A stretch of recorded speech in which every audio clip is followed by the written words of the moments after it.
Entonces, continuemos.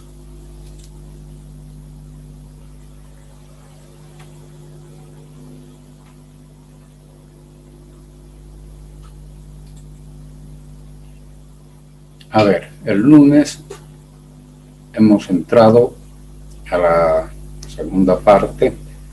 Como siempre, cabe hacer un pequeño repaso de lo que vimos. Habíamos aclarado que todo lo que había que ver de la ISO 31000 y las explicaciones pertinentes se había realizado en la primera parte, pero eso no quiere decir que no veamos también algunos temas en esta segunda parte, como ustedes lo van a verificar. Pero supuesto que hemos hecho una aproximación a la gerencia de riesgos, utilizando sobre todo las normas, los mecanismos, los procedimientos que se recomiendan para esta tarea,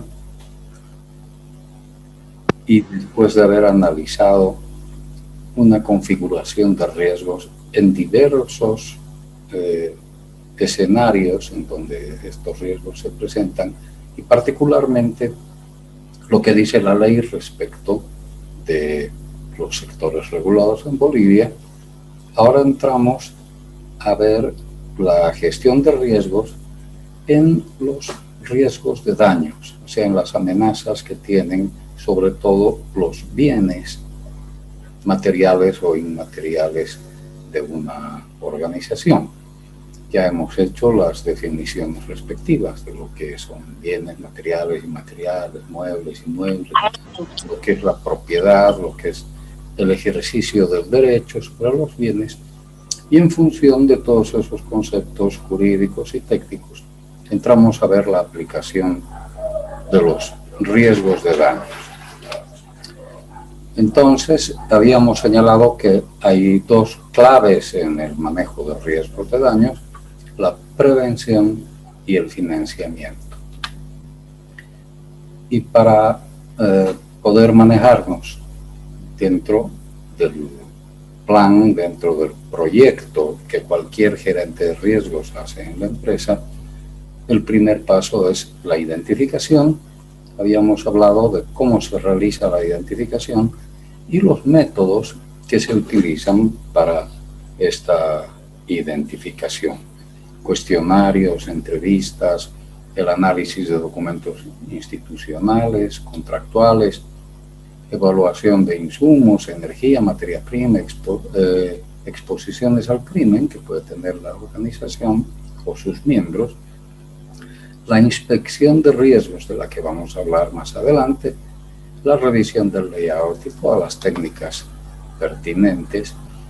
Y también habíamos recomendado, y de por sí esto surge, esto no es ningún descubrimiento, para hacer cualquier trabajo, lo más importante es una clasificación, y entonces con esta ayuda podemos identificar los riesgos según en qué áreas o cómo se configuran. Entonces están los riesgos físicos, los consecuenciales, los de responsabilidad civil, financieros, personales y tecnológicos, la mayoría de los cuales es asegurable.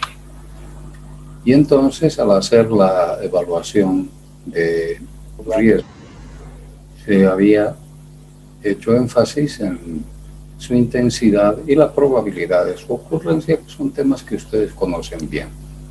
Pero lo que es más novedoso, digamos, es el inventario de riesgos, donde con un diagrama, con un gráfico, nos hemos puesto a entender cómo entrecruzar, cómo manejar matricialmente, si vale el término, todos estos conceptos de identificar el área que queremos manejar, el departamento, el área, el sector en el que estamos interesados a hacer la identificación y evaluación.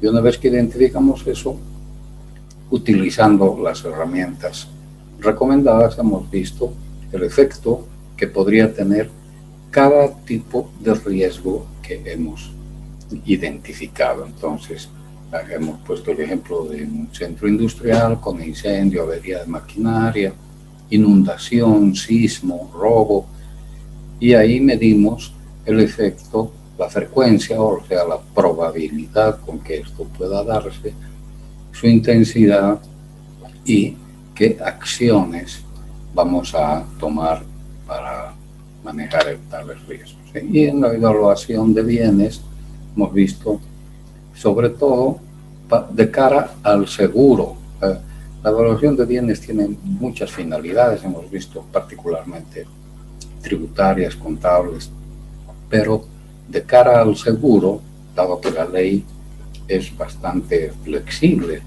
respecto de los valores que se pueden asegurar y que el contrato de seguros acepta, más allá de lo que diga la tributación o la contabilidad. Entonces, hemos revisado para cada tipo de bien, edificios, existencias, mercancías, y hemos visto los casos especiales de evaluación y hemos explicado un tema que normalmente no se conoce bien, que es el seguro a valor admitido en la práctica diaria de los negocios, particularmente en el tema de transportes, pero también se puede aplicar en almacenaje o en algún tipo de bienes, edificios, por ejemplo, en los que más allá de un valor catastral o de otra índole, está también una posibilidad de llegar a un acuerdo tratándose de un bien indicado como patrimonio cultural, por ejemplo, ¿no? Entonces, ahí está la aplicación del valor admitido. Hemos hablado de los riesgos consecuenciales y de los riesgos de responsabilidad civil, que de por sí son seguros a primer riesgo, puesto que nunca podemos saber la suma final que podría resultar de un evento de responsabilidad civil. Pero como estamos en los zapatos del gerente de riesgos, tenemos que ser muy previsores en medir las sumas que vamos a contratar para responsabilidad civil, tanto contractual como extracontractual. La contractual es más fácil de manejar porque eso está en los contratos y ahí cada contrato establece un límite de penalización por incumplimiento, etcétera, y ahí funcionan las garantías. Pero en la extracontractual sí hay que tener mucho cuidado. Hemos hablado de los riesgos financieros, laborales, personales y hemos entrado un poco más a ver el porqué de los accidentes laborales, los factores de riesgo, y habíamos llegado hasta aquí. Algunos de ustedes han tomado para la tarea, por ejemplo, dentro de los temas que se les había brindado, ustedes podían elegir, algunos han elegido temas que tienen que ver con la seguridad ocupacional, industrial, etc.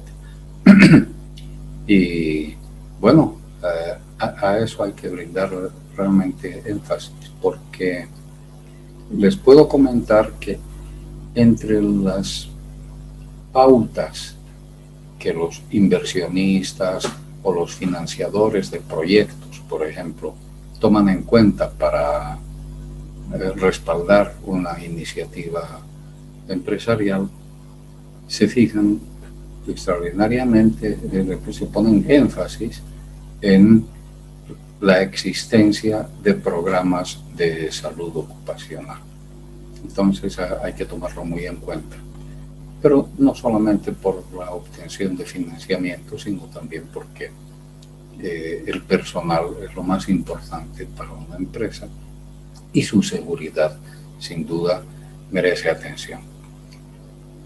Hablando de eso, entonces, universalmente, después de lo que hemos hablado de la ley general del trabajo y de otros temas de seguridad para el personal, repasemos muy rápidamente qué obligaciones en general y universalmente tienen los patronos. Los patronos deberían proporcionar condiciones y facilitar un ambiente seguro para el trabajo. Estamos hablando a nivel mundial. O sea, en cualquier país, la legislación va a pedir esto a los patronos: proporcionar condiciones y facilitar ambientes seguros para el trabajo, emplear individuos razonablemente competentes para llevar a cabo sus tareas. O sea, no podemos pedirle a una persona mayor o a una persona débil que suba escaleras para arreglar cables o algún otro desperfecto en el techo, etcétera, ¿no? Y por supuesto, para el manejo de máquinas también tiene que ser gente no solo entrenada, sino que físicamente, auditivamente, visualmente, muscularmente, tenga las capacidades de poder manejar las máquinas.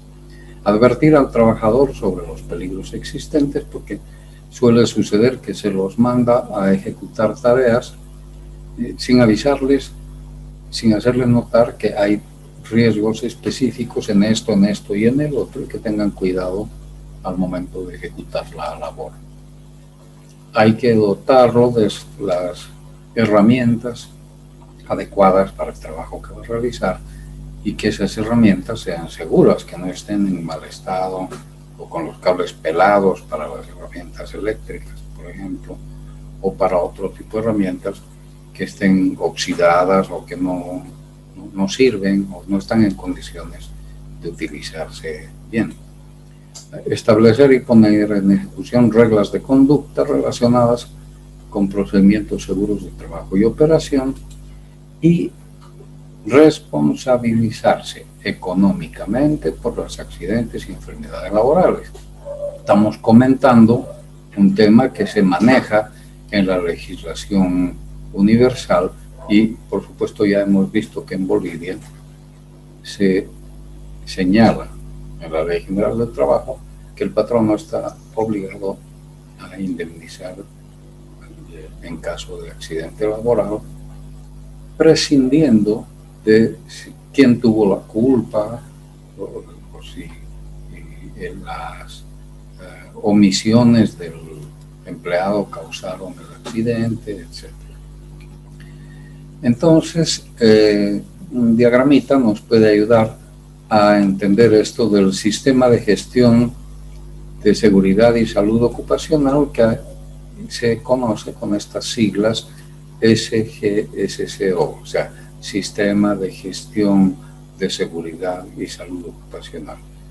Hay una gestión administrativa que viene desde la cúpula, porque es ahí donde se determinan las políticas y se dice cómo se va a actuar respecto del personal en cuanto a la seguridad, los presupuestos que se van a destinar, etcétera, etcétera.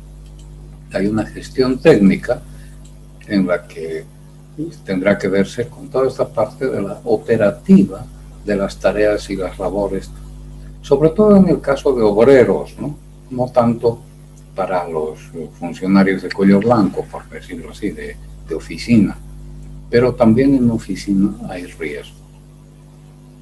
Se analizarán los procesos operativos relevantes, por tanto, en fábrica, en exportación, en manejo de máquinas, de vehículos, etc.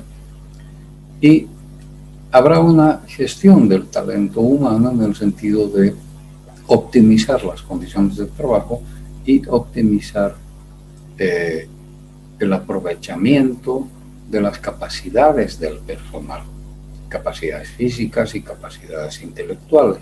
Entonces, esto ayuda a que la gestión de seguridad y salud ocupacional se cumpla en buena forma. Los que han revisado los documentos y han hecho la tarea sobre esto saben de qué estamos hablando. Entonces, la seguridad y la salud en el trabajo es una ciencia y una técnica multidisciplinaria que valora las condiciones de trabajo y la prevención de riesgos ocupacionales. O sea que tiene que ver con el bienestar físico, mental y social de los trabajadores. Todo eso potencia el crecimiento económico y la productividad. O sea, lo que decíamos en clases anteriores, no se trata de un acto de caridad o de altruismo o de un acto de buena voluntad hacia el funcionario. Si quieren, vamos al bolsillo de la empresa y todas estas previsiones que se toman respecto del trabajo van en beneficio de la empresa porque hay mayor productividad. Entonces, la seguridad y la salud en el trabajo van en ese sentido. Y en cuanto a la salud ocupacional, la Organización Mundial de la Salud la define como una actividad multidisciplinaria que promueve y protege la salud de los trabajadores, busca controlar los accidentes y las enfermedades. La salud ocupacional no se limita a cuidar las condiciones físicas del trabajador, sino también los aspectos psicológicos. Para los empleadores, la salud ocupacional supone un apoyo al perfeccionamiento del trabajador y mantenimiento de su capacidad de trabajo. Los que han tomado otros temas para la tarea, está muy bien, ya la tengo calificada, etcétera, pero recomiendo, puesto que para el futuro ustedes podrían necesitar consulta respecto de la gestión de riesgo, la administración de riesgo, etcétera. Además de este texto que se les ofrece en esta primera y segunda parte y que estamos explicando en las clases, tienen ustedes la norma ISO, tienen la norma chilena y tienen esos cuadernos, esas tesis que las hemos puesto al alcance de ustedes y que les pueden ser muy útiles si las leen con interés y con atención. Van a encontrar ustedes cómo llevar a cabo un plan específico, un plan práctico, aplicable para la seguridad en cada una de las áreas que se tocan.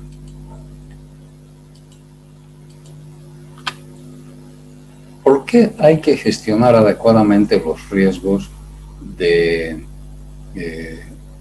medioambientales, sociales y de buen gobierno? Estos ya son no otros riesgos, sino más amplios, los riesgos ASG, que están relacionados con las problemáticas de medio ambiente, de la sociedad, del entorno social, de la comunidad, y de buen gobierno, que tiene que ver con el interior de la organización, cómo manejar adecuadamente la organización.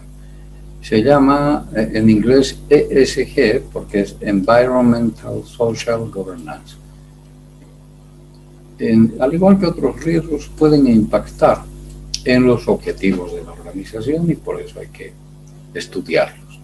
Entonces, reconocer los riesgos medioambientales, sociales y de gobernanza es fundamental porque tienen que ver con el valor de la inversión, con la importancia de la inversión que se hace en un emprendimiento y están ligados a los estándares elaborados por GRI, que es the Global Reporting Initiative.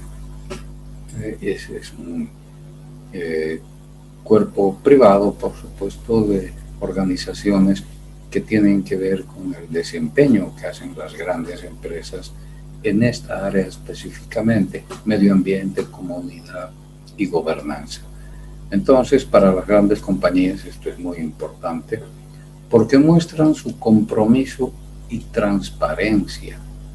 Ese es un factor de valor para cualquier organización, compromiso y transparencia. Capacidad para participar en mercados altamente competitivos, donde se valora más que la mera rentabilidad financiera, sino se valora también el aporte y compromiso con los objetivos de desarrollo sostenible que todos los países tienen. Para su evaluación se tiene en cuenta una batería de datos muy grandes, pero ahí se encuentran los principios del Ecuador. Ustedes pueden buscar todos estos temas para conocerlos más a profundidad. ¿Qué son los principios del Ecuador? Un estándar mundial en la gestión de riesgos del ambiente, de la comunidad y de gobernanza. Y es para la financiación y asesoramiento de proyectos de inversión de alto importe. Lo mismo que decíamos de los planes de seguridad industrial y de salud ocupacional para el personal, los inversionistas toman muy en cuenta el hecho de que exista un análisis dentro de lo que se llama principios del Ecuador, donde la empresa demuestre que ha previsto, que ha explicitado sus preocupaciones respecto del medio ambiente, la comunidad y la gobernanza. ¿Qué objetivo tiene eso? Bueno, el primer objetivo es que los financiadores, los financistas, los inversionistas no quieren invertir en empresas que hacen las cosas a topatolondras. Además de los planes técnicos, financieros, económicos, quieren un plan para el adecuado manejo del medio ambiente, de la comunidad y de la gobernanza, porque no quieren tener problemas, reclamos, demandas, incluso intervención del gobierno sobre el trabajo que realizan.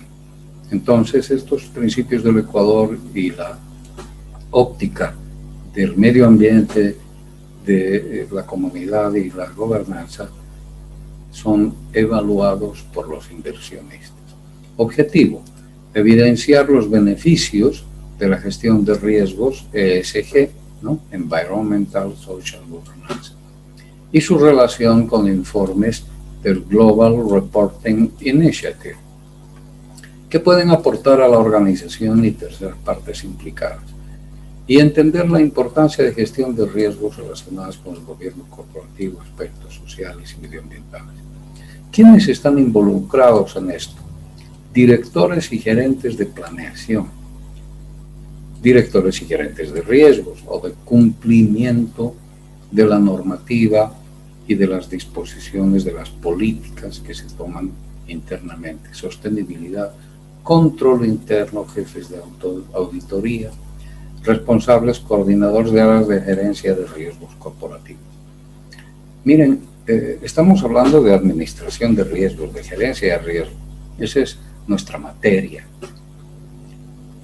Y no podemos dejar de lado esto porque financiadores como la Corporación Andina de Fomento o bancos privados y otros que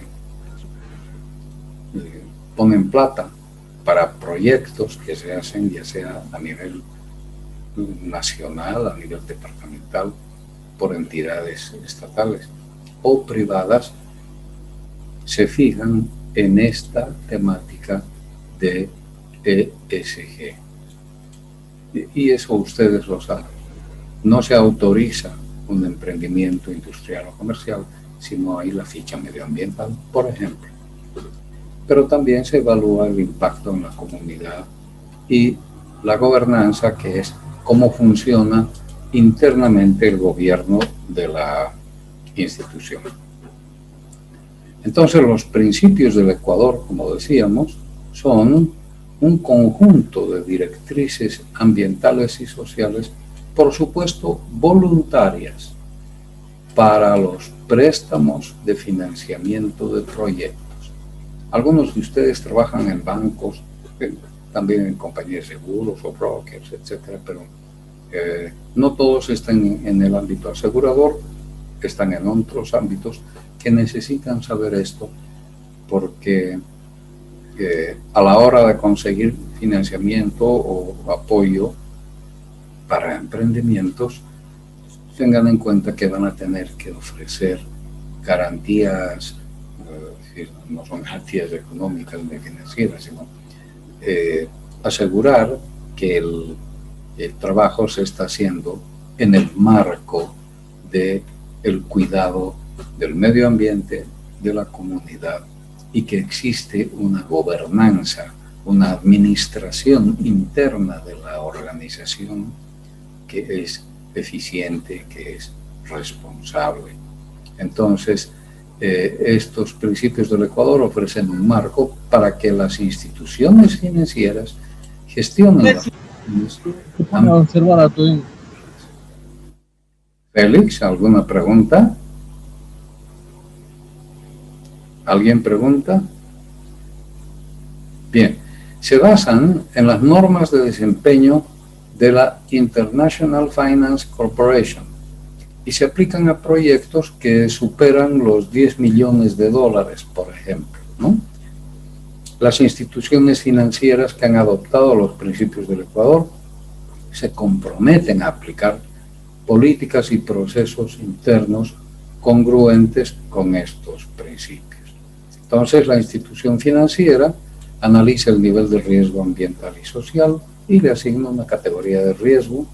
El prestatario completa una evaluación ambiental. El prestatario es el que va a recibir la plata.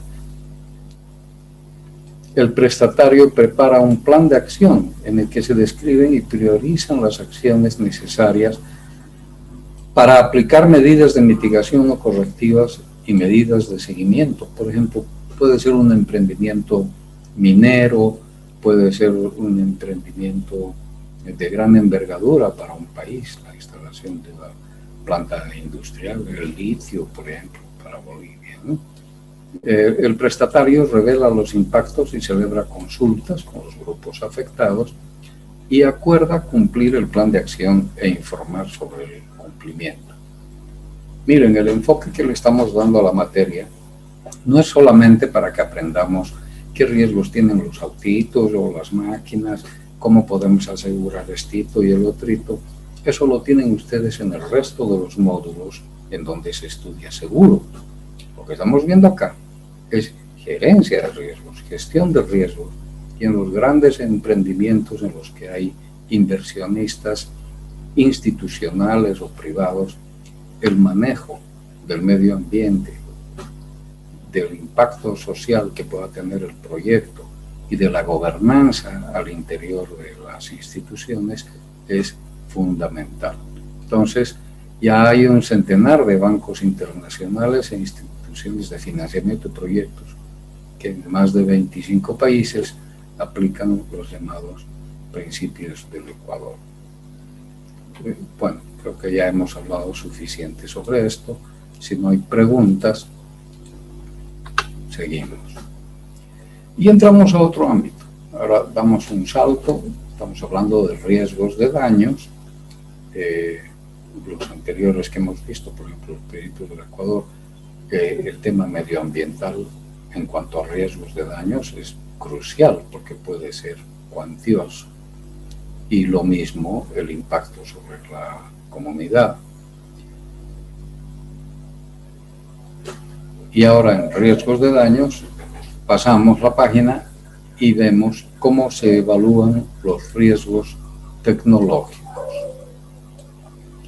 Estos riesgos son riesgos mecánicos, o sea, el funcionamiento de los equipos, aparatos, máquinas, riesgos eléctricos de las instalaciones o de los equipos mismos, riesgos físicos que pueden sufrir estas instalaciones y equipos, riesgos químicos, electrónicos, etc. Todos estos son riesgos tecnológicos porque es la tecnología moderna la que los ha puesto en primera línea. Ahorita nada se hace como antes en forma pedestre ni jalado por animales, ¿no? Todo es eléctrico, electrónico, máquinas, motores, energía, etc. Entonces, actualmente toda actividad está ligada al uso de tecnologías, la digitalización, robotización, toda índole de equipos cibernéticos, industriales, médicos. Las operaciones están automatizadas, se manejan materiales peligrosos, incluso radioactivos, administración de la data electrónica, que es, ahorita con esto del Bitcoin y de las monedas virtuales se puede ver en qué consiste realmente administrar una data electrónica y sobrepasando todo lo que hacían ya antes tradicionalmente las empresas. Entonces hay una exposición constante a daño físico, eléctrico o electrónico, o por acción externa como los virus, los hackers, el espionaje industrial, etc., que implica importantes daños directos e indirectos que no son siempre asegurables, especialmente los indirectos, o que se aseguran bajo condiciones especiales. En estos casos siempre se aplica la técnica de pérdida máxima probable. Y ahora ya para comentarios, para reforzar la explicación, Edward Snowden, el ex analista de la CIA que ha estado preso y que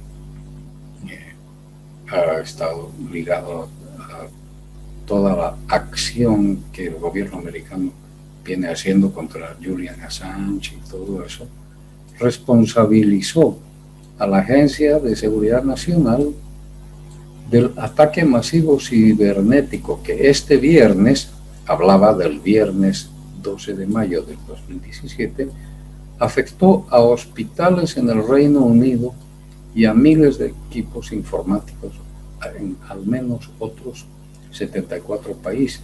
O sea que los hackers no son solo privados que están solitos en su casa, sino que en este caso Snowden ha identificado al gobierno americano, a la Agencia de Seguridad Nacional, como alguien que activamente ha participado en eso. Bueno, cuando tengamos problemas informáticos o problemas tecnológicos en esta área, tenemos que tener previsto un sistema de seguridad informática y riesgo tecnológico y establecer planes de continuidad del negocio. Existen estándares internacionales de seguridad de información y riesgo tecnológico y como referencia podemos mencionar esto, el ISO 27000, NIST 830, PCI, CISA, CISM, Ethical Hacking y otros que ustedes deben conocer, y entre ustedes también hay algún informático y sabe de lo que estoy hablando. Pueden verlo en el internet, no lo vamos a desarrollar acá, pero todos son sistemas de seguridad para los riesgos tecnológicos. Entonces, si esto se implementa correctamente, la gestión de la continuidad del negocio va a disminuir la posibilidad de ocurrencia de un incidente disruptivo, ¿no? La continuidad del negocio es parte de la gestión general del riesgo en una empresa. Y aquí tenemos una serie de normas que ayudan a la implementación de la continuidad del negocio. ISO 27031, PAS 200, PD 25606, PD, etcétera. Ustedes esto lo pueden ver, no es nuestra misión repasar aquí ni leer lo que está escrito para que ustedes lo utilicen. Esa gestión del riesgo entonces se realizará como una gestión de la seguridad de la información. Primero, asegurar la información para que no sea vulnerable dentro de lo posible, porque está visto que eso es muy difícil de conseguir. Pero si no somos alguien muy importante para los hackers o para la gente que trabaja en esto, podemos asegurar lo más posible nuestra información, y en caso de que tuviéramos problemas hay que asegurar la continuidad del negocio, la gestión de la continuidad del negocio y por supuesto la gestión de los problemas informáticos. Entonces, esa sería la orientación que damos para los riesgos tecnológicos. Entremos a la prevención. ¿Qué podemos mencionar para la prevención en la aplicación y acciones de riesgos industriales. ¿Dónde se aplica la prevención? Bueno, en los niveles básicos de seguridad que tienen que ver en el proyecto y diseño. Cuando se hace un proyecto de industria, de emprendimiento, lo primero que debe verse es estudiar cómo va a ser la planta, el plano de construcción, dónde va a estar ubicado, si hay riesgos geológicos, etc. Y también podemos ver negocios o actividades similares que ya existen para ahorrarnos tiempo y saber cómo han resuelto ellos los problemas que nosotros vamos a enfrentar, y también consultar a expertos en el ramo, ¿no? Entonces, si estamos arrancando un negocio, hay que ser consciente de que los riesgos aparecen desde el inicio, desde el primer paso que damos. Luego viene ya el mantenimiento. Si la empresa está en marcha, algo que no puede dejar de hacerse es el mantenimiento, que se aplica a máquinas, equipos, instalaciones, edificaciones, almacenes y demás bienes físicos. El mantenimiento es preventivo, correctivo, reparaciones, etc. La vigilancia, que nunca debe fallar. El apego, el uso de los manuales operativos, sobre todo los fabricantes de máquinas, nos dan cómo hacerla funcionar y cómo mantenerla en buena operación, y hay que sujetarse a eso. El no seguir los manuales no solamente que nos va a llevar a problemas con la máquina, sino que nos puede levantar la garantía del fabricante porque no hemos hecho lo que dice el manual en caso de alguna emergencia. El control de calidad para nuestros productos, para nuestros servicios, es algo que hay que hacer permanentemente. Y aquí tenemos unas formas prácticas que podemos señalar rápidamente para la prevención de riesgos. La predicción, por ejemplo, hay que hacer caso cuando nos dicen que va a nevar, va a granizar o van a ser vientos, etcétera, porque además hay que saber dónde estamos situados, ¿no? O si hay amenazas de bloqueos o derrumbes, que suele ser muy frecuente, o si se habla de que el gobierno va a tomar alguna medida próximamente, hay que hacer bien las averiguaciones y hay que evaluar qué efectos puede tener en nuestra actividad y, bueno, en lo posible tomar las medidas que puedan aminorar los efectos. O llevar un control y registro de cuándo vencen nuestras obligaciones de pago de compromisos financieros, préstamos bancarios, etc. Entonces, todo lo que se hace antes del hecho, predicción. La protección, y esto ya es un tema más físico, que será el uso de casco, equipo de seguridad, técnicas de almacenaje, tener hidrantes cerca para atender incendios, pues cuando no tenemos agua a la mano estamos arruinados. Y en el caso de, por ejemplo, los rayos, ¿no? Una medida de protección activa y pasiva. Un pararrayos es una medida pasiva, no requiere la intervención de una persona. Los muros de contención de tierras o de agua, la separación de edificaciones, los cubículos para los calderos. En las industrias donde hay calderos hay que hacer cubículos de cemento porque si no lo hacemos así, podría haber una explosión de caldero que destruye todo lo que está alrededor. Pero si le hacemos un cubículo, un búnker para el caldero, la explosión se va a quedar ahí. El uso para rayos, muro cortafuegos, cláusulas de exoneración de responsabilidad del contrato. Esas son protección pasiva. Y la protección activa supone la actuación del elemento humano, o sea, cuando se declara un siniestro, habrá que correr a los hidrantes, enganchar las mangueras, usar extinguidores, etc. hacer el mantenimiento, control de calidad. Duplicación de sujetos. Esto se trata de equipos que sustituyen inmediatamente la operación o función del elemento base. Por ejemplo, bombas hidráulicas en paralelo.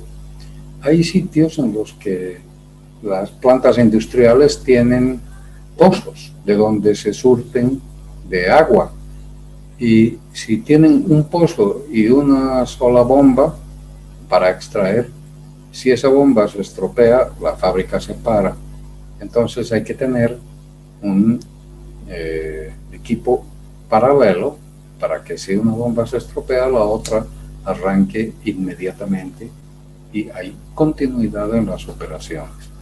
Los hospitales y otras entidades tienen los motores, por ejemplo, para el caso de que se corte la luz, un motor arranca y hace que el generador eléctrico permita la continuidad de las operaciones. Entonces, esa es una recomendación. Son cosas que creo son perfectamente lógicas.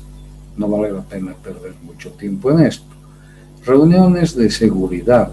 Cuando se va a iniciar un trabajo, sobre todo si es peligroso, si vamos a cambiar cables de electricidad, vamos a limpiar tanques de combustible o vamos a entrar a una mina, etc.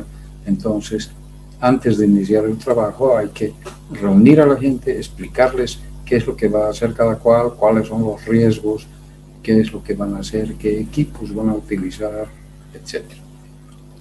Eso forma parte del adiestramiento de personal, además, pero sobre todo también el adiestramiento va para las acciones de emergencia y salvamento, para que todo el mundo sepa qué hacer en caso de incendio, explosión, vientos, inundación, explosión de calderos, máquinas, etc. La detección precoz es otra forma práctica de prevención, de eso estamos hablando, prevención. Significa la rápida acción de los medios para el control de siniestros. Ahí están detectores de humo, alarmas antirrobo, arqueos de caja y pruebas de consistencia informática sin aviso. El control precoz, en caso de que se desate un siniestro, que todo el mundo sepa qué hacer gracias a la capacitación, al adiestramiento, etc. Y entonces el siniestro no cobra fuerza, no se agranda, porque ya con lo que actúa cada cual se lo mantiene relativamente controlado. Entonces, la eficacia de esto se basa en la reacción inmediata a las alarmas o avisos. Hay que cumplir las instrucciones de los fabricantes, ya lo dijimos. Hay que ver si hay servicios públicos de incendio cercanos y que tengan los equipos suficientes, y si no, tendremos que ver cómo lo financiamos nosotros, es parte de la prevención. Hay que tomar precauciones en las tareas de soldadura. La mayor parte de los incendios se produce, sobre todo cuando se está construyendo, se está haciendo una nueva instalación, por el chisporroteo que produce la soldadura desde los cables o los elementos que sirven para sujetar la estructura. Sin duda que el orden... ¿Sí? Hola. ¿Hay preguntas? Orden, limpieza, ventilación, iluminación son fundamentales.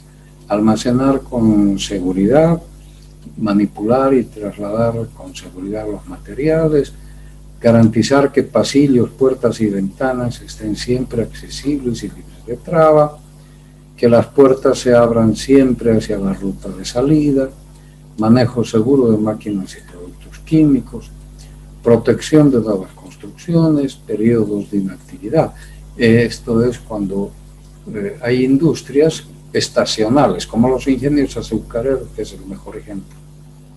No funcionan todo el año, hay una época de zafra, de molienda, y el resto del año están parados. Entonces, ahí se aprovecha para realizar mantenimiento y protección de los equipos. Protección contra intrusos, por supuesto, defensa contra incendiarios, mantenimiento de tomas de fuerza en las empresas y sobre todo en las grandes industrias, los transformadores, estos equipos que traen la electricidad, reciben la electricidad con gran amperaje y voltaje y transforman para que se pueda utilizar dentro de la fábrica. Los transformadores tienen que estar siempre bien mantenidos, el cableado, los tableros de control, etc. Eso es una recomendación de medidas de prevención. La salud ocupacional, sin duda, ya hemos hablado de eso. Un trabajador enfermo, delicado, incapacitado, no va a poder rendir adecuadamente, además de que le va a afectar a su salud.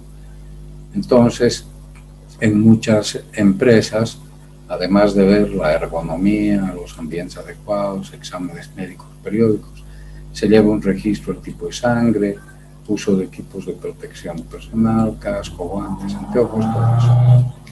El mantenimiento de motorizados. En las empresas donde hay distribución de productos, acarreo de mercaderías, maniobras de maquinaria y equipos fuera o dentro de los predios, hay que ver el buen estado de funcionamiento de los vehículos y que los conductores sean idóneos, y hay que verificar las condiciones de salud y sobriedad. Normalmente suelen hacerse test de alcoholemia al entrar al turno de trabajo y al salir del turno de trabajo, porque una cosa es entrar sobrio, pero ya en el horario laboral consumir bebidas, por ejemplo. Entonces se hacen verificaciones al entrar y al salir.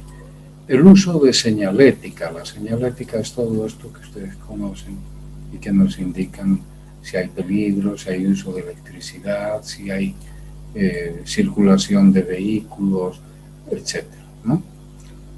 Precaución en trabajos especiales, por ejemplo, si se va a trabajar en alturas, andamios, escaleras, espacios confinados.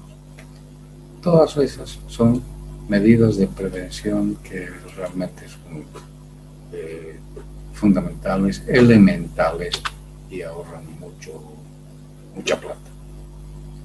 En cuanto al mantenimiento, no vamos a entrar en detalle, pero hay el mantenimiento preventivo, que significa que la máquina o el equipo que estamos utilizando frecuentemente tenga el cambio de agua, de aceite, de empaquetaduras, de limpieza, etcétera, para que funcione sin dar problemas. A pesar de eso, pueden haber problemas, entonces se entra al mantenimiento correctivo, que será cambiar los ganchos, las tuercas, las empaquetaduras, lo que sea necesario para corregir lo que está funcionando mal. Hay otra forma, que es el mantenimiento predictivo, que significa el uso de equipos especializados para medir, por ejemplo, la temperatura de las máquinas o la vibración del consumo de energía, que puede ser exagerado y no el que se preveía por el fabricante, etcétera, y que son indicativos de problemas que pueden estar apareciendo en el equipo. Entonces, estas mediciones son como ir a un chequeo médico para ver si tenemos algo malo, ¿no? Entonces, este chequeo se hace con cierta frecuencia, con cierta periodicidad en las máquinas, y ayuda mucho a detectar problemas que pueden ser más grandes. Otro tipo de mantenimiento es el de 0 horas, cuando un equipo ya tiene muchas horas de vida útil consumidas. Lo que se suele hacer, y pasa con los aviones, con los barcos y con las máquinas de minería, etcétera, hay piezas que sufren un desgaste más que otras. Bueno, se cambian las piezas fundamentales, se hacen los ajustes, y esa máquina que podía tener, qué sé yo, 10.000 horas de vida útil y que ya estaba casi al final, vuelve a estar casi como nueva.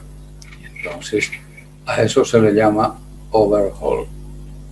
El mantenimiento en uso, que es una técnica japonesa, en donde el trabajador hace el mantenimiento de su máquina o de su equipo sin parar el trabajo.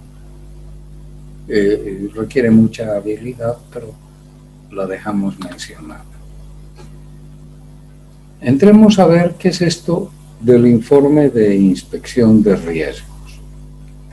Pero antes me gustaría llamar a la lista y hacer algunos comentarios. A ver, en primer término, quiero destacar los trabajos que han presentado Óscar Barrera. ¿Está por ahí, Óscar? ¿Óscar? No está Óscar Barrera. Manuel Calderón está. Manuel. Sí, doctor. Manuel, felicitaciones, sí, porque la tarea, sobre todo, y los conceptos, uno cuando revisa el trabajo que hace el estudiante, ustedes son profesionales, ya son gente mayor, pero realmente se ve que hay presente, doctor, licenciado, presente. ¿Oscar? Óscar Barrera le habla, sí. Ya, lo mismo, Óscar. Felicitaciones, Óscar. El interés y el trabajo. Gracias, Lick. También sí, muchas gracias, doctor. Con Denise Cordero, ¿está Denise ahí? Sí, licenciado, buenas noches. Hola, Denise. La sesión del día de hoy. A ver, ¿qué dudas tendríamos? Dedicación. Ya vienen a continuar con el ¿Está ahí? Carmen. Gracias, Presente, licenciado. Carmen Rosa, lo mismo. Felicitaciones. Los trabajos Muchas gracias. Muchas gracias por la atención por esta día de hoy. Nos vemos el día 10. Andrea Orellana, ¿está ahí? Sí, buenas noches. Andrea. Buenas noches. Sí, presente, buenas noches, licenciado. Andrea, felicitaciones. Gracias. Albert Poma. Presente, Lick. Lo mismo, Albert, para ti y para Edwin Soto, que debe estar por ahí. Edwin. Presente, doctor, ¿cómo está? Buenas noches. Bien. A todos los que he mencionado, un impulso, sigan así, porque esa es la forma de aprender, de salir adelante, preocuparse, entender, sobre todo entender y saber comentar, entonces eso está muy bien. Cintia Aguilar, ¿está? Presente, licenciado. Bueno, los demás han hecho buenos trabajos, no estamos disminuyendo, pero se nota la diferencia, ¿no? Cintia, muy bien. Karina Arce. Presente, licenciado. Bien, Karina. Lucio Bakovic. Lucio Bakovic, creo que no viene. No.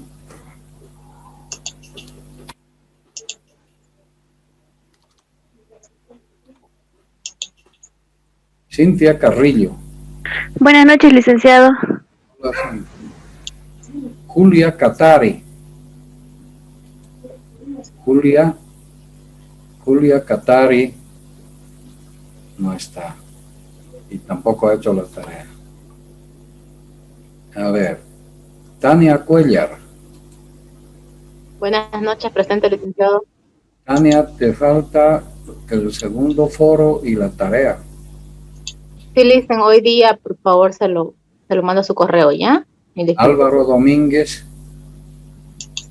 Presente. Álvaro, te falta la tarea. Sí, no. Alejandra Franco. Presente, licenciado. Hola. Félix García. Félix García no está. Presente, licenciado. ¿Pero dónde andas? A ver, Juliana Mamani. Presente, licenciado. Diana, ¿te falta la tarea? Licenciado, ¿le puedo enviar a su correo? Ah, claro, claro. Por eso lo Por estoy... favor. Cintia Meri, Gracias, licenciado. Presente, licenciado. Silvia Paco. Silvia. Presente, licenciado. Edson Padilla. Edson creo que no viene para... No participa. Marilyn Sosa. Licenciado, buenas noches. Presente. Marilyn, ¿estás? Bien. Fernando Torres. Presente, licenciado. Fernando, no tienes nada presentado. Ni el foro 1, ni el foro 2, ni la tarea. He tenido unos pequeños problemitas en el trabajo. Le dice, por favor, hasta mañana le paso todo. Ya ustedes tienen que ver eso, pero yo les advierto, les aviso. Y todo esto, como ustedes ven, queda grabado, o sea, no, para que no haya después dificultades de que sí, mandé, no mandé, etc. Denise Vargas.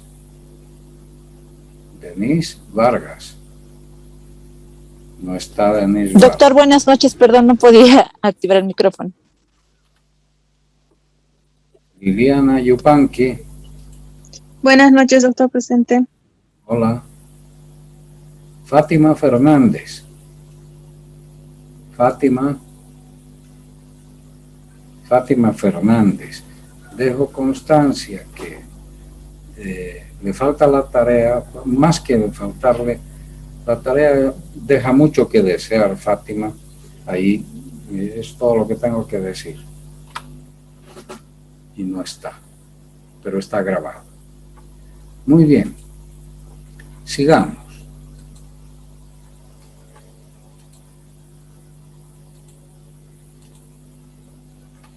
¿Cómo se elabora el informe de inspección de riesgos? Aquí estamos hablando del informe de inspección de riesgos del gerente de riesgos. Esto les puede servir a los aseguradores si quieren, pero no estoy hablando de la inspección de riesgos que hace el asegurador, que muchas veces lo hace con apoyo del reasegurador y todo eso, ¿no? Estoy hablando de la evaluación de riesgos que se tiene que hacer internamente por el gerente de riesgos o su equipo de trabajo, sus funcionarios, y que tienen que seguir más o menos las siguientes pautas. Primero hay que tomar en cuenta estas fases. Hay que examinar previamente la documentación pertinente. O sea, estoy yendo a inspeccionar la sucursal de ventas de Oruro o de Cochabamba, muy bien. ¿Está en alquiler o es un local propio? ¿Quién es la persona que lo maneja? ¿Qué bienes hay en el interior? ¿Qué inventarios?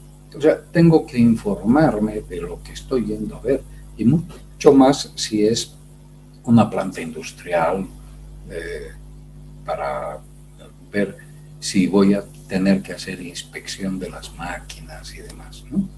Haré contacto previo con el responsable del centro de negocio. O sea, esto no se hace por sorpresa. Hay que decir que estamos yendo a evaluar los riesgos, así que tienes que colaborar en esto, mándame documentación, o sea, se coordina el trabajo, ¿no? Se llenan previamente cuestionarios específicos, si es que los tenemos. Podemos enviar preguntas para que nos respondan. Y si fuera el caso, contratamos expertos o consultores externos, o si tenemos un ingeniero al interior de la empresa, para que, si se trata sobre todo de máquinas, equipos, instalaciones, ese experto pueda evaluar los riesgos, identificar los riesgos. Y una vez que se hace todo el trabajo de la inspección, hay que documentar la tarea, o sea, hay que hacer el informe de inspección para que quede constancia de qué es lo que se ha hecho y qué riesgos se han encontrado. Ese informe de riesgos tiene que ser un informe objetivo, no subjetivo, sino objetivo, con observaciones reales, precisas. Tiene que ser un informe conciso, ¿no? no es la Declaración de los Derechos Humanos, no es acta de nada, es un informe. Entonces, hay que utilizar muy pocas palabras y las palabras correctas. Describir brevemente, preciso, no, nada de ambigüedades en la redacción, descripciones exactas y claras y completo. No tiene que omitirse nada, precisamente en razón de que es breve y conciso, entonces tiene que ser completo. El contenido de este informe tendrá que ver con qué es lo que estamos inspeccionando, si se trata de una máquina o de un centro de trabajo, como decíamos, una sucursal, una oficina, un edificio administrativo o un predio industrial o qué sección del negocio que estamos inspeccionando. Entonces, ahí se verá dónde está ubicado, la fecha de la inspección, qué equipo técnico, mecánico, fotográfico estamos utilizando para inspeccionar, porque se pueden llevar equipos de rayos X, por ejemplo, para ver en la carcasa de las máquinas que están funcionando y que no se detecta a simple vista. Pueden haber fisuras, fatiga de materiales, etcétera, sensores de temperatura, sensores de vibración y otros que ya hemos mencionado, ultrasonido, rayos X, infrarrojo. Hay una serie de equipos especializados según la máquina, que es lo que estamos inspeccionando, o según la construcción, porque eso también se utiliza para edificios y infraestructuras, ¿no? Entonces, también se anotará entonces qué máquinas, qué equipos técnicos hemos utilizado en la inspección. Se verá qué activos hemos inspeccionado, equipos, máquinas, edificios, vehículos, riesgos establecidos. Ahí se señalará si hemos encontrado riesgos físicos, consecuenciales de la responsabilidad civil. ¿Qué montos estimados de pérdida tenemos para cada caso previstos? ¿Qué carencias y deficiencias se han observado? ¿Qué recomendaciones de prevención y seguridad se hacen? Nombres y cargos del personal presente durante la inspección, etcétera. Y entonces ese informe tendrá más o menos esta configuración. Esta es una pauta aproximativa, no es así como se hace. Este es un esquema en donde tratamos de mostrar la totalidad de los conceptos. Pero si a alguien le sirve este esquema, quizás lo puede usar, pero no es necesariamente así como se hace. Entonces, estamos hablando de un informe de inspección de riesgos. Informe de inspección de riesgos, en qué fecha se ha hecho, el punto inspeccionado, dónde está ubicado, qué equipo se ha utilizado en la inspección, ya lo hemos dicho hace un rato, a qué personas se ha entrevistado o quiénes son los responsables del predio, del lugar. Y en la valoración de activos, ya sea que sean edificios o instalaciones, por ejemplo, máquinas, vehículos, existencias y otros activos, veremos qué valor tienen en libros, qué criterio estamos aplicando para el seguro, porque no siempre va a ser el valor en libros. Puede ser un valor depreciado o puede ser un valor convenido o cualquier otro valor o criterio que nosotros apliquemos, sobre todo de cara al aseguramiento. Analizaremos la pérdida máxima probable si fuera aplicable al caso y el valor asegurado o asegurable que le vamos a asignar. Vamos a ver si hay daños consecuenciales por siniestro en estos equipos, qué criterio de valoración estamos utilizando, el PML si fuera el caso, y qué monto aseguraríamos en daños consecuenciales. Ahí hay que ver cuál es la exposición a la pérdida de beneficios que se podría generar. Lo mismo con la exposición a responsabilidad civil, los criterios aplicables para medir el riesgo, el PML, que obviamente para responsabilidad civil corre, y el valor que aseguraríamos en caso de que se determine asegurar. Luego ya viene el nivel de protección que hemos encontrado en esos bienes, edificios, instalaciones, etcétera, y de los activos del almacén y demás. Entonces, será excelente, bueno, aceptable o deficiente, lo mismo en cuanto al orden y limpieza, planes de emergencia, si que existen o no, para ponerlos en marcha, y en general, como resultado la inspección, todo eso se anotará. Por eso digo, este es un esquemita, esto no alcanza para poner todo lo que estamos mencionando, pero se podrían poner abreviaciones, o qué sé yo. Carencias y deficiencias observadas, recomendaciones de seguridad, la fecha del informe, porque no es lo mismo la fecha de la inspección que la fecha en que se está elaborando el informe. Muchas veces se demora demasiado en hacer el informe y los riesgos están ahí latentes, entonces eso tiene que ser lo más cercano posible, pero no es lo mismo la fecha de inspección que la fecha del informe. Y firmarán todas las personas que han intervenido, el técnico, el experto que ha ido con sus equipos, o el administrativo, el encargado, el responsable del lugar, el gerente de riesgos o el personal designado. Todos los que han participado firman y si es necesario se pondrán detalles adjuntos. ¿Por qué firman todos? Para que no haya posibilidades de que el informe sea unilateral, donde el gerente de riesgos o quien sea haga un informe como quiera, fastidiando a unos o ayudando a otros. Cuando firman todos, quiere decir que eso es lo que realmente se ha hecho, lo que se ha encontrado, lo que es evidente y nadie va a poder cuestionar o discutir porque es veraz. ¿Qué estrategias utiliza el manejo de riesgo? Bueno, presiniestro, ¿no? En presiniestro hay que cuantificar el máximo que podemos asumir como organización en cada siniestro, que no existe retención involuntaria por infraseguro. En todo caso, cuantificaremos los deducibles si es que en el plan de aseguramiento existen, optimizando su aplicación. En condiciones de costes similares, decidir por la prevención o por el aseguramiento, porque si la prima me va a resultar cara para siniestros pequeños, prefiero asumirlos. Hay que elaborar un programa de manejo de riesgos sencillo y entendible. Tiene que ser algo que todo el mundo pueda conocer sin dificultad. Y hay que manejar siempre comités para analizar los riesgos o los siniestros que se hubieran producido para ver cómo actuar en cada ocasión. Para eso ya hemos visto la administración por objetivos es fundamental.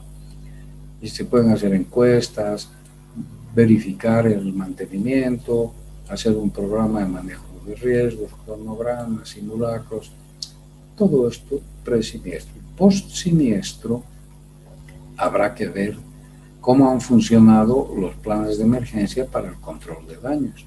¿Hemos podido realmente controlar el siniestro o se ha descontrolado como Afganistán con los americanos? Bueno, hay que ver si nuestro plan de control ha funcionado bien durante y después de la ocurrencia del daño. Tareas urgentes de salvamento, siempre que se puedan hacer. Después de un siniestro, no se puede dejar todo botado ahí, hay que ir a rescatar todo lo que esté en relativa buena condición. Entonces, en el salvamento, esas tareas son urgentes. Hay que ver si se va a reconstruir, reparar o abandonar el bien que ha sido siniestrado. Habrá que hablar de planes de recuperación. Tramitar el reclamo ante el seguro es una fase fundamental de la gerencia de riesgos y revisar las cláusulas que pueden ser inoperantes o los programas de control de riesgos que no nos han servido en un siniestro o que podemos optimizar, ya sea en el seguro o en nuestros mecanismos de prevención. Bien, entonces, con todo lo que estamos hablando del seguro y demás, tenemos que hablar de la transferencia del riesgo, pero el riesgo se puede transferir por contrato. Por el contrato de seguro, por supuesto, pero también hay formas de transferirlo fuera del contrato, fuera del seguro. Por ejemplo, acá tenemos algunas ideas. Cuando un siniestro o el costo de un siniestro se puede transferir para que el peso financiero en los balances y demás aparezca moderado. Esta es una técnica más bien al interior de la entidad, ¿no?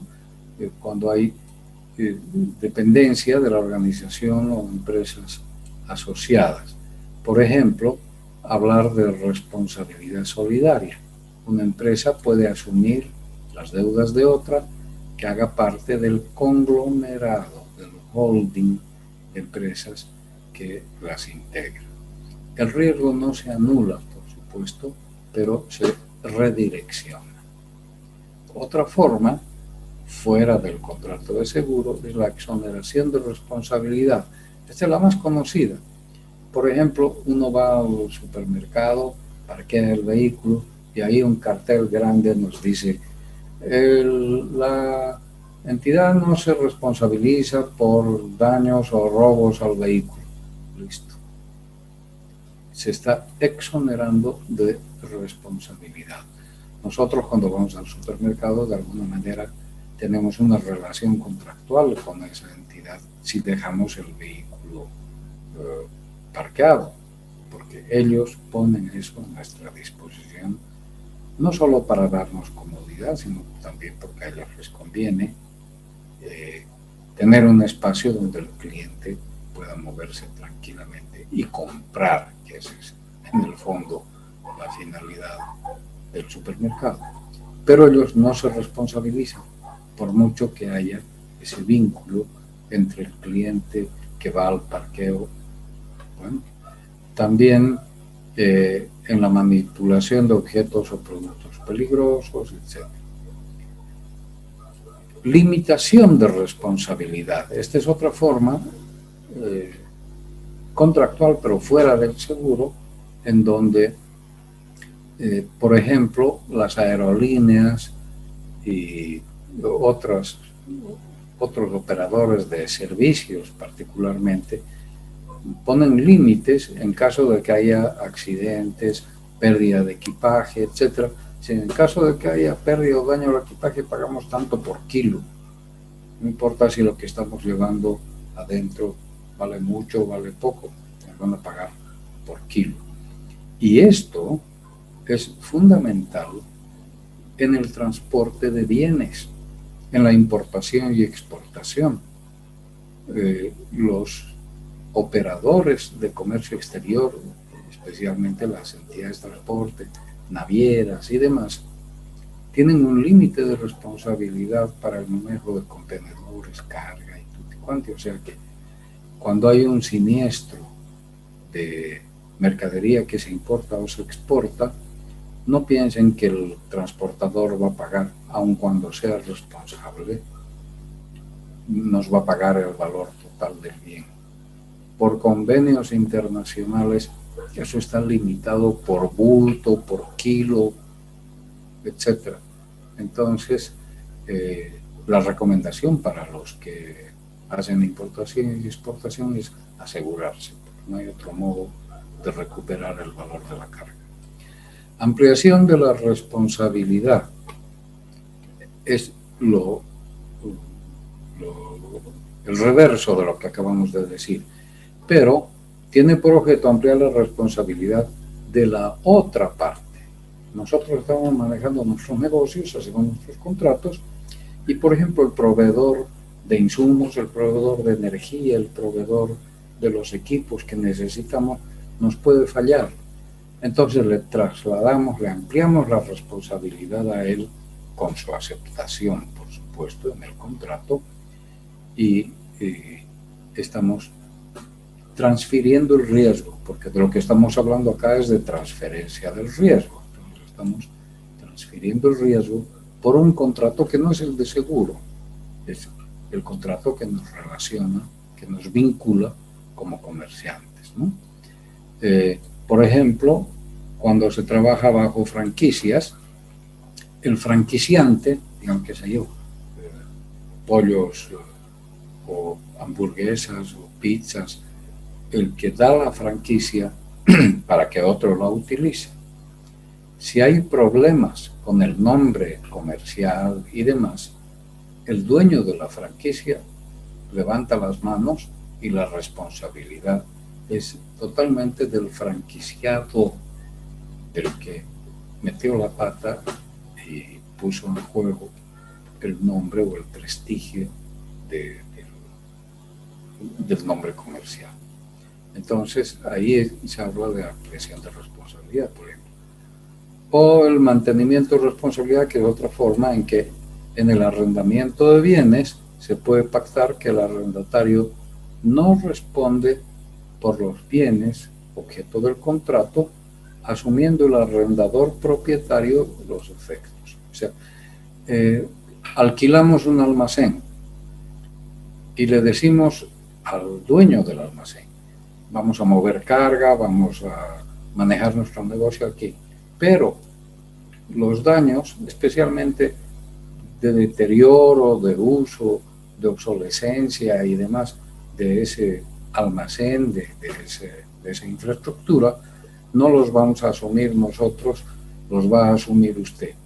Pactamos un buen alquiler que alcance para cubrir todos los gastos, lo que sea, pero no nos hacemos cargo de ningún deterioro o desperfecto en ese almacén, o en esa máquina, o en ese equipo, o en ese vehículo que podemos estar contratando. Bueno, son sugerencias, son formas que se utilizan legítimamente, comercialmente. O el traspaso de responsabilidad, cuando el contratista se hace responsable de los errores y omisiones. O el abandono de recursos, sobre todo cuando están trabajando contratistas y subcontratistas. Entre ellos no deberían haber conflictos, entonces renuncian a ejercer acción el uno contra el otro y contractualmente se determina quién pagaría los daños dependiendo de cómo se han producido. La penalización por incumplimiento es lo más frecuente. Esto es lo que se garantiza, para eso están las pólizas o las boletas de garantía, ¿no? Las pólizas de fianzas o las boletas de garantía son para cubrir estas penalizaciones por incumplimiento. Si incumples tu contrato de provisión o de devolución o de fabricación, de venta, además de cubrir los costos, vas a tener una penalización. Bueno, ahí entran las garantías. Contratos de futuros, que significa comprar, por ejemplo, en el caso de los commodities, de estos que se cotizan, los bienes básicos en la bolsa de valores, se pueden fijar precios a futuro. No sabemos cuánto va a valer el barril de petróleo, el banano o el café de aquí a 6 meses o a 3 meses, pero hay el juego especulativo, por una parte, o la necesidad de asegurarse un costo para no estar sujeto a que, llegado el momento, financieramente no podamos afrontarlo. Entonces, hacemos la compra del petróleo, del café, de los bananos o de lo que sea, telas, joyas, con un precio previamente pactado que se va a pagar a 3 meses, a 6 meses, y así queda escrito. Finalmente está el contrato de opción, que ya no vale la pena entrar aquí porque es la negociación de títulos, valores, de papeles que se hace en la bolsa. Y acá en Bolivia no tiene casi aplicación. limitación. Y aterrizamos. Ya estamos casi cerrando la clase de hoy, pero aterrizamos señalando en qué consiste la transferencia de los riesgos al seguro. Bueno, en el Código de Comercio dice que se puede asegurar toda clase de riesgos en los que exista interés asegurado. O sea, si no está prohibido por la ley, se puede asegurar lo que sea. Eso sí, hay que tener cuidado que la empresa que nos asegura esté autorizada para operar ese riesgo, porque puede ser un riesgo extraordinario, que tenga el reaseguro suficiente, por supuesto, y que nos haga un contrato como Dios manda, ¿no? Pero cualquier riesgo se puede asegurar, no hay limitación. Simplemente la empresa tiene que estar autorizada para eso. En Bolivia manejamos una serie de riesgos, hay mucha iniciativa, mucha imaginación, pero claro, hay riesgos que acá no se aseguran, como por ejemplo el impago de títulos, valores, bonos, etc. Pero en el exterior sí se hace, y en los Estados Unidos, con todo esto de las crisis financieras del 2008 y demás, han aparecido productos de seguro carísimos, por supuesto, pero que sí garantizan que en caso de que un país como la Argentina o México, que a veces han fallado en pagar sus bonos emitidos estatalmente, ¿no? Bonos emitidos por el Estado, esas compañías cubren el valor de esos bonos estatales, ¿no? Los bonos soberanos que se llaman. Bien, y también los bonos y demás emitidos por empresas privadas o cualquier organización. O sea, en productos de seguros hay cosas inverosímiles. Imagínense lo que es asegurar los negocios espaciales y informáticos y demás. Entonces, en materia de seguros no hay límite siempre y cuando la empresa esté autorizada y demuestre tener la espalda suficiente para poder asumir el costo en el momento en que se produzca el riesgo. Pero lo que queremos... Licenciado. Sí. Sí, Oscar. Una consulta, disculpe. Oscar. Así hablando, según la experiencia de Argentina, de Estados Unidos, o sea, la realidad de cada país, según su criterio, ¿qué seguro que no esté en el mercado boliviano debería implementarse según nuestra realidad? Esa es una pregunta bastante compleja, porque lo primero que hay que ver es si Bolivia, por ejemplo, está en ese plan de emitir bonos. Se han hecho emisiones de bonos, han habido algunas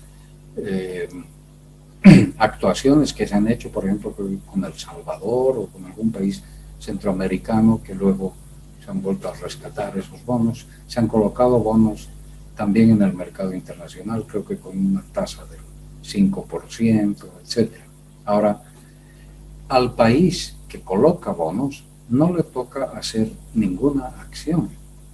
El que compra el seguro para el caso de que los bonos no sean pagados es el comprador del bono, y ahí dependerá de la entidad de seguro a la que acuda.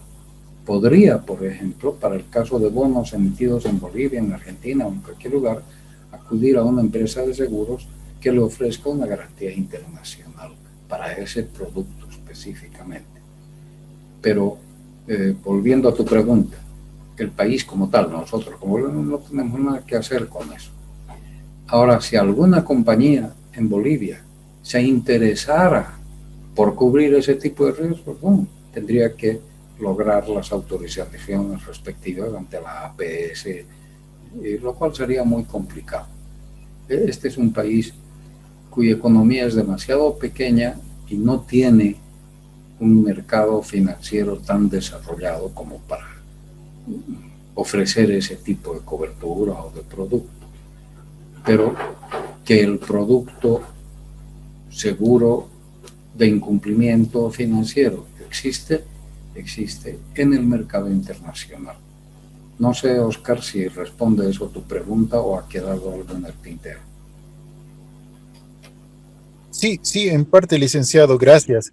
Pero también me surgía la duda, ¿no? Según su criterio, ¿qué riesgo tal vez nosotros o las compañías no se están animando, digamos, a cubrir, que ya no a nivel Estado, sino a nivel personas o a nivel empresas, debería haber ese producto, digamos, ¿no? Considerando más que todo lo que nos ponía en los foros, ¿no? Que nos ponía un orden de riesgos que nosotros deberíamos pensar de aquí al post-COVID, que podrían ser los principales, ¿no?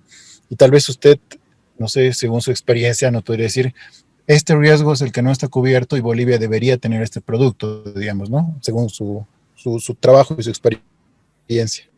Es muy interesante tu pregunta, pero hay que tener en cuenta también que el seguro se basa en la ley de los grandes números, en la masificación de la clientela respecto de ese riesgo para poder captar una suma suficiente de primas que pueda atender los siniestros.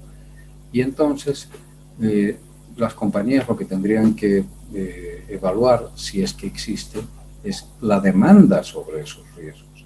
Si existiera una demanda sobre alguno de los riesgos, porque se les ha pedido a ustedes, identifiquen los riesgos que en Bolivia se podrían dar, igual que lo ha hecho Aon con el mercado norteamericano. Muy bien. Y ustedes, interesantemente, han identificado varios de los riesgos. Hay riesgos muy imaginativos que ustedes han planteado y está bien.